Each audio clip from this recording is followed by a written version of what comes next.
Going on a little field trip. Where? Harding silencing Roswell again. The name of the game is control the narrative. The world needs to know what's really going on. I've seen too much. I've got to get to the bottom of this. The brand new series of Project Blue Book, Thursdays at 2200 on Epic Drama. We're currently on set of the second season of Project Blue Book, and I'm standing in the office of the main characters, Hynek and Quinn. I'm Ross Dempster, production designer on Project Blue Book, and I'm here to give you an exclusive tour of one of our sets, and we are in the Blue Book headquarters. So I'm going to walk you around, give you a little bit of idea of where we got our inspiration from, and tell you some few details. The original base where everything was shot was Wright-Patterson Air Force Base, and I started off by looking at the original designs of some of the buildings there, and I honed in on one that was much more of an Art Deco feel. And we're set in 1952 in season 1, 53 in season 2. So back then in the 50s, there's obviously a very sort of 50s design look. What I wanted to do was add the history that was before that time. So everything you see here is based on a 1940s kind of Art Deco vibe. It also is one of my favorite periods and design styles, and it adds a very sort of cinematic look to the rest of the buildings. And this is where they have their main office. We have Quinn sits here, Dr. Hynek sits here, and this is where we have the hub of all of their investigations. You can see all the sort of press cuttings, photographs, all their evidence, maps of the US, where they've been, where they might be going to, and this is the real sort of hub of Project Blue Book. So for shooting purposes, I tend to make the rooms a lot larger than normal. What would you say is the coolest thing to research and create, and what's the most tedious about this period? In terms of what's the most interesting thing to research, all of it. I love the period. It brings up things that you never knew about. Even at my age, I have obviously parents and grandparents that I can remember telling me stories, but you end up finding all sorts of sort of interesting things. I have a huge brain full of what some people might call useless information, but it's not. It's always things that you can draw on for any inspiration for designs you might be doing. There's lots of details in this room that I worked a very long time on. Whenever we're looking at UFOs that are in our storylines, we end up trying to leave it ambiguous, because most of the information is ambiguous. And so it's really up to the audience how they end up interpreting the storyline and whether something is real or not. Because as we find with Dr. Hynek, his job is to investigate these things and see if they're real or see if they're based on different weather systems that have come in and affected lights at night, or swamp gas, or anything like that. Do you yourself believe in UFOs? I do believe in UFOs. I'm not sure what form they might take, but I think there's enough evidence out there now that there's something there. And in terms of the houses of the characters, what is very specific to link you to that character? As in, what do you have to have there to give away part of their character in the house? When you're describing a character, you need to fully understand their background, where they've been, what travels they might have had, what books do they read, what music might they listen to, and that is a dialogue I have with Sean, our showrunner, or our directors for each episode, if it's a new character.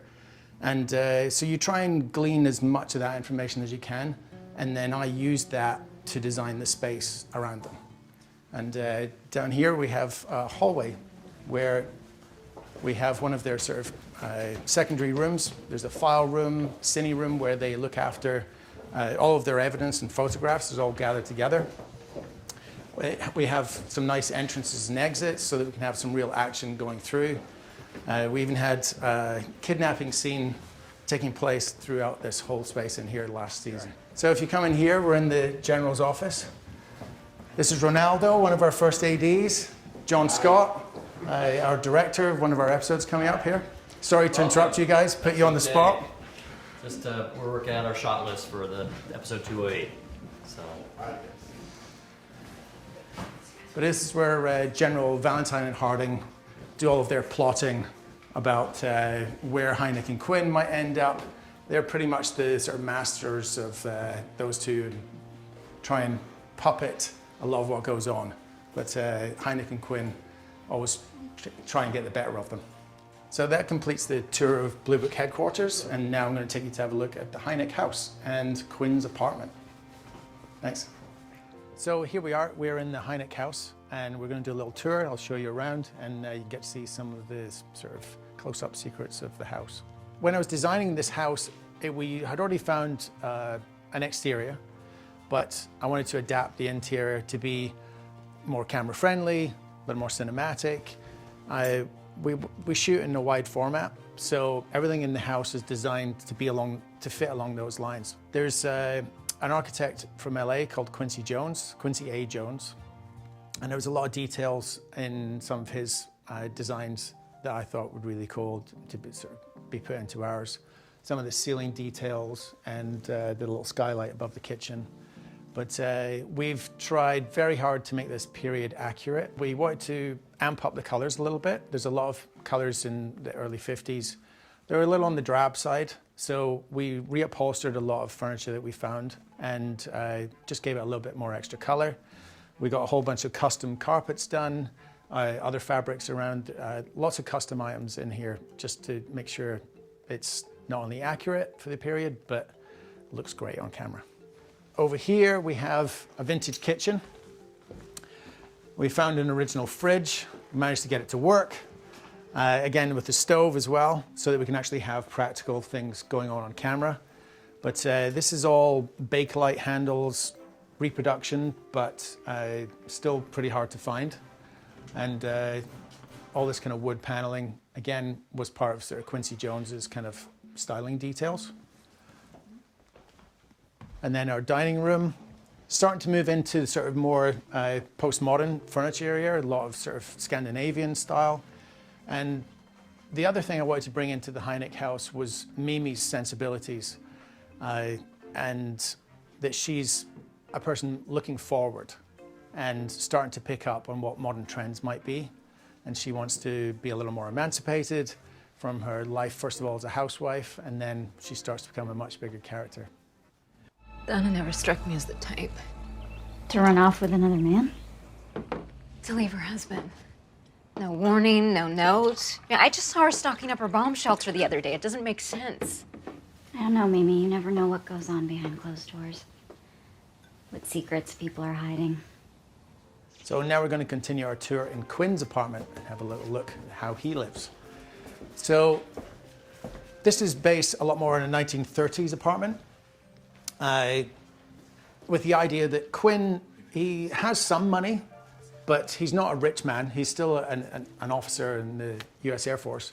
So although stylistically there's lots of nice details in here, of the time, it's actually quite accurate for a reasonably priced Ohio apartment that he would be able to afford. But all of the wallpaper in here, the wallpaper is actually a design of mine, and we had it specially printed. And we've obviously, the bookcases, they were also a design of ours, a couple of other things around the place. This is where he works.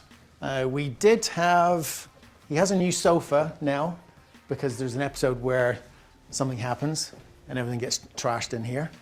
But we're shooting a little bit out of order in some of our episodes, so this is back at his old look.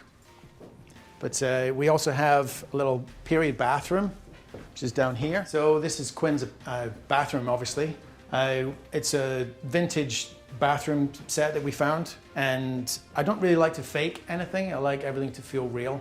So tiling, obviously, this kind of style is a little odd, but it was a photograph I found of a real 1930s apartment, and I figured I like kind of nuances and little differences and not everything being perfect. So that's kind of why some of those things end up happening in my designs. And then through here, we have Quinn's bedroom, which again is based on a deco style. The wallpaper we specially imported from France. It's got this great texture on it. Some of the pattern kind of disappears depending on what angle you're looking at it. It actually shoots really nicely. Project Blue Book? Professor, this is Senator John F. Kennedy. How are you today? Senator Kennedy. Hello, I'm fine, sir. Thank you. How are you? Is Captain Quinn with you? Yes, sir, right here. Captain, I've been eager to introduce myself, given the great work your program has been doing. Why, thank you, Senator. DC especially could have been disastrous. What were those lights again, Doctor? Temperature inversions. Temperature inversions, yes. And that's what you saw up there in that plane, Captain. Yes, sir. Now both of you are lying to me. So here we are on another small section of the USS Wisconsin. This is just a little interstitial moment. We have action that takes place on the back of their deck, and then they leave a helicopter that's just landed, and then they take this staircase to go up. And this is so that VisFX can come in with a green screen, add extension, and it's easier to deal with this, keep the deck free for lots of camera work. So this is a little submarine dock that's in the lower part of the ship. The real one didn't really have a submarine dock, but we added it in. And so the idea is that down below, almost obviously at sea level, we have the submarine dock, and the submarine can go outside of the ship. This is the bridge. A little bit different from the real US Wisconsin. We had to adapt it a little bit just to make it more kind of camera friendly and action friendly. But we've built this completely from scratch in a very short space of time. We only had about 3 weeks to put it all together. And we've salvaged various places. We've used, if you notice here, these are actually ropes, but we painted them all. And they look exactly like the electrical cords that were used back in the day. I couldn't tell you how many miles of rope our guys have had to paint, but it was a lot, and a lot of awesome effort from our team to put it all together. Behind me is our sonar and communications area. Over here we have our steering and a little bit of sonar over there in the corner. And that's the kind of three main parts of the usual bridge. This is a plotting map, and as you can see, we have the Russians and the American fleets and NATO fleet behind them. And there's a whole interesting storyline going on with that. Need I remind you of our purpose here? Flying saucers don't exist. How do you explain the damage some type of UFO could do that? I'm sorry, UFO what? Alan's working on some really strange things. The flying saucers. There's more to it than that. I just don't feel safe anymore. Hey! There is something more going on here. I want to know what it is.